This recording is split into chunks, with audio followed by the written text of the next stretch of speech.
The very word secrecy is repugnant in a free and open society, and we are, as a people, inherently and historically opposed to secret societies, to secret oaths, and to secret proceedings.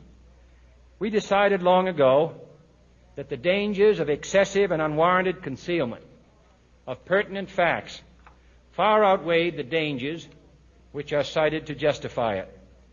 Even today, there is little value in opposing the threat of a closed society by imitating its arbitrary restrictions. Even today, there is little value in ensuring the survival of our nation if our traditions do not survive with it. And there is very grave danger that an announced need for increased security will be seized upon by those anxious to expand its meaning to the very limits of official censorship and concealment. That I do not intend to permit to the extent that it's in my control.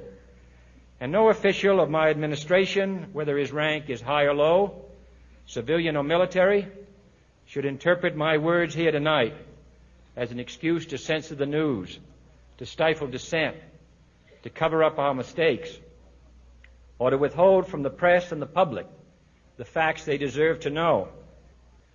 For we are opposed around the world by a monolithic and ruthless conspiracy that relies primarily on covert means for expanding its sphere of influence, on infiltration instead of invasion, on subversion instead of elections, on intimidation instead of free choice, on guerrillas by night instead of armies by day.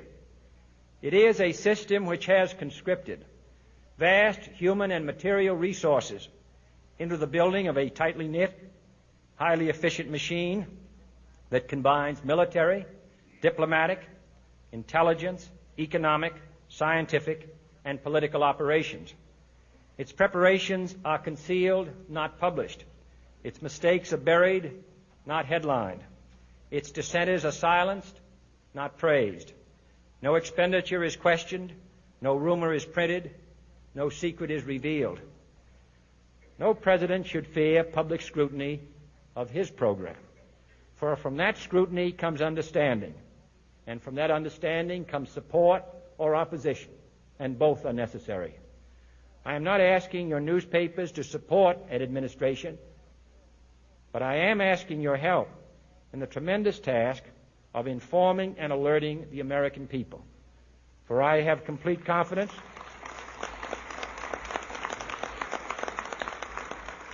in the response and dedication of our citizens whenever they are fully informed. I not only could not stifle controversy among your readers, I welcome it. This administration intends to be candid about its errors. For as a wise man once said, an error doesn't become a mistake until you refuse to correct it. We intend to accept full responsibility for our errors, and we expect you to point them out when we miss them. Without debate, without criticism, no administration and no country can succeed, and no republic can survive. That is why the Athenian lawmaker Solon decreed it a crime for any citizen to shrink from controversy. And that is why our press was protected by the First Amendment, the only business in America specifically protected by the Constitution, not primarily to amuse and entertain, not to emphasize the trivial and the sentimental, not to simply give the public what it wants, but to inform, to arouse, to reflect, to state our dangers and our opportunities, to indicate our crises and our choices, to lead, mold, educate, and sometimes even anger